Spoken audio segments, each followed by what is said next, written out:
Vous venez de monter votre PC, vous avez fait en sorte qu'il soit performant aujourd'hui mais aussi demain. Votre budget est limité et vous avez arbitré en prenant un CPU un peu moins cher, mais pour pouvoir mettre un petit peu plus de RAM que ce que les jeux exploitent aujourd'hui.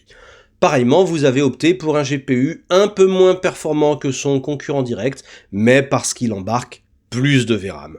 Vous l'entendez partout, c'est future-proof. Comme ça, dans quelques années, vous n'aurez pas de mauvaises surprises. Alors spoiler, à moins que vous ayez vraiment calculé votre timing à la perfection, c'était une idée de merde.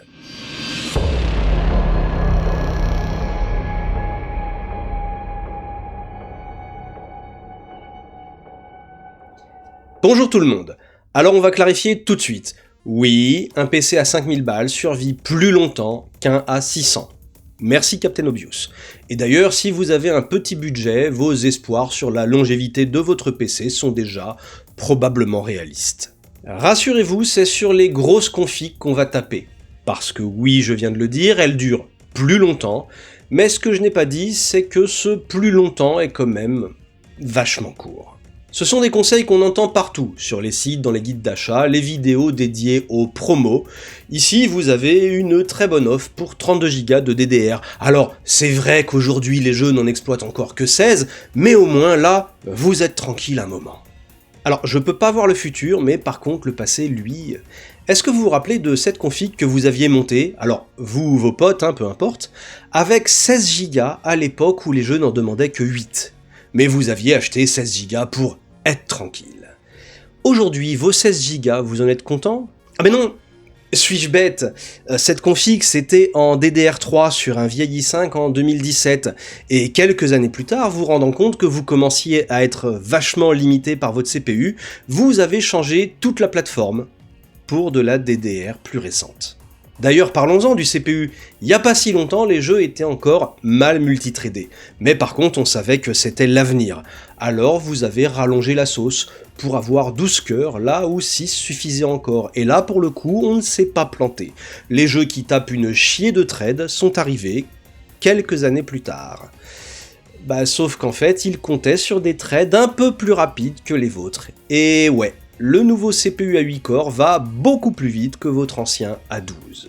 Et votre GPU, alors oui, ces deux GPU ont des performances comparables, mais l'un a 8 Go de VRAM et l'autre 16, il est vachement plus future-proof. Alors, parenthèse, le besoin d'une VRAM grandissante à mesure qu'on augmente la résolution est un quasi-mythe répandu par les influenceurs tech que je débunkerai bientôt.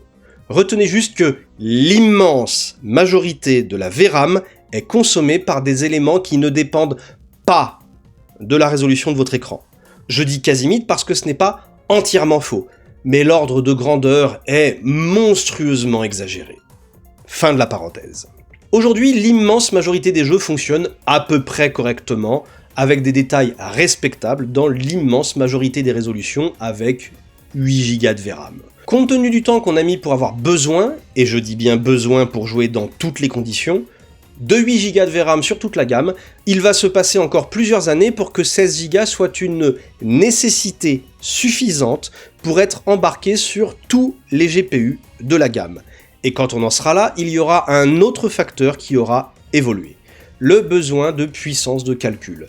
Vous pensez vraiment que dans aussi longtemps, une 5060 Ti 16 Go aura la puissance de calcul embarquée pour faire tourner un jeu contemporain de cette nouvelle époque convenablement ?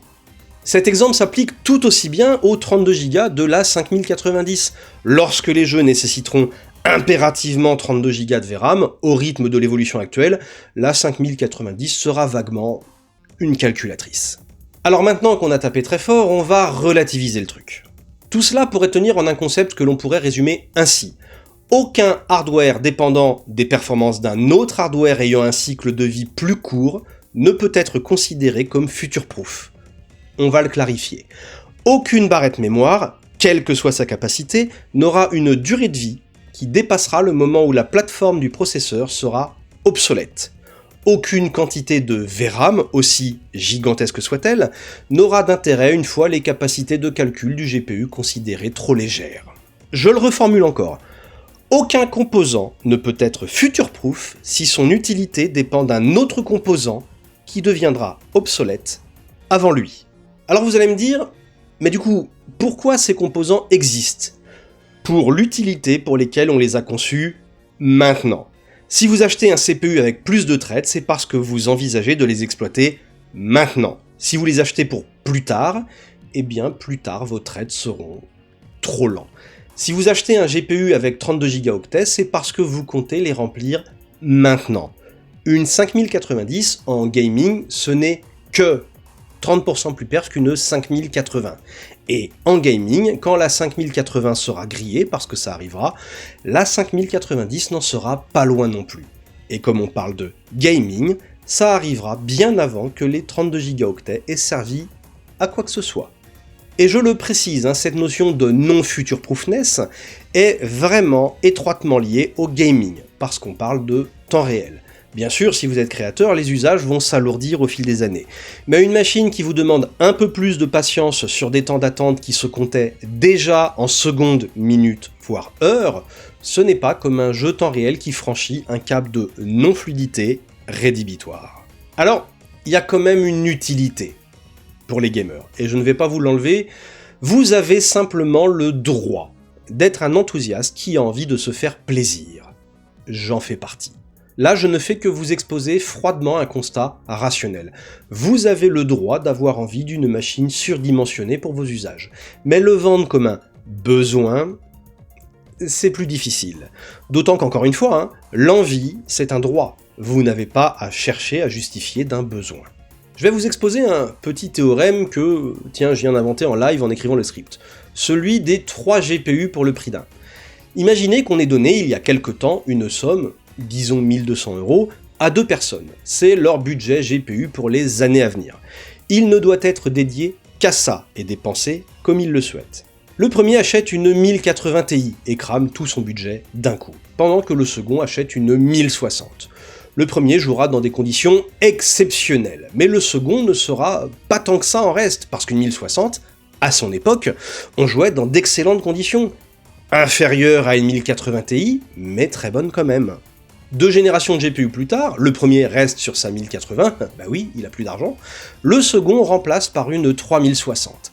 Et à ce moment-là, pour la durée à venir, les deux joueront dans des conditions à peu près comparables. Alors, venez pas me sortir des benchmarks pour me dire qu'une 1080 Ti sortait encore 3 FPS de plus, on va juste essayer de rester de bonne foi. 2 générations de GPU plus tard encore, le second remplace à nouveau par une 5060. Et à ce moment-là, on constate 2 choses. Déjà qu'une 5060, ça tourne avec 8 Go de VRAM. Donc que les 11 Go 4 générations plus tôt, en gaming, ça n'a servi à rien. Ensuite, et là ce n'est plus un débat, une 5060 en puissance de calcul, ça fume une 1080 Ti. Et si on compte les nouvelles techno, encodeurs, DLSS, FrameGen, parce que oui, je ne vois pas pourquoi on ne les compterait pas, c'est un no match. Alors on pourrait dire, les deux ont dépensé 1200 €, et si on coupe le temps en 3, le premier a eu les meilleures conditions le premier tiers du temps, puis ensuite ils ont partagé les mêmes conditions le deuxième tiers de temps, puis ensuite le second a eu les meilleures conditions pour le troisième tiers de temps. On pourrait dire que c'est équitable. Mais creusons un peu plus loin. Le second a eu une carte neuve plus souvent, donc potentiellement plus fiable et moins énergivore. Et il a aussi vieilli. À l'époque actuelle, 4 générations de GPU, c'est 8 à 10 ans. Assez de temps pour se marier, acheter une maison, faire des gosses, et réduire drastiquement le budget PC.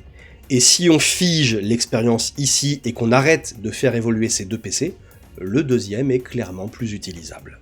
Ce que ce théorème veut dire, ce n'est pas « n'achetez pas de matériel haut de gamme ». Au contraire, je vous l'ai dit, faites-vous plaisir. Ce qu'il veut dire, c'est plutôt « si vous commencez à acheter du matériel haut de gamme, préparez-vous à continuer à en acheter au même rythme. Sinon, ça perd tout son sens. » Parce que vous savez ce qui nous fait acheter une 1080 Ti, à nous tous, je m'inclus dedans. L'ego. Et bah ouais, parce que même aujourd'hui en 2026, ça claque vachement plus de dire j'ai une vieille 1080 Ti que j'ai une petite 5060. Parce que le mec qui dit ça, on ne le voit pas comme un gars qui n'a pas recyclé son vieux GPU. On le voit comme une putain de légende qui a une putain de carte mythique. Et vous savez quoi? Je suis sûr que ce mec, si ses priorités ou son budget ne sont plus les mêmes qu'en 2017, ça le ferait chier de remplacer une 1080 Ti par une 5060, même s'il a tout à y gagner. Un vieux PC haut de gamme reste une machine haut de gamme avec une aura, même dépassée. Un PC d'entrée de gamme, même flambant neuf, ne dégage pas ça. Bon allez, on va finir cet échange en mentionnant quand même les composants d'un PC qui peuvent être future-proof. Par exemple la lime. Alors, j'ai tendance à trouver que les gens surdimensionnent énormément leur lime. Mais soit. L'argument c'est « prends de la marge ». Comme ça, lorsque tu changeras de config, tu pourras mettre plus gros. Soyez honnête. Qui parmi vous a exploité la marge de son alim dans la config suivante?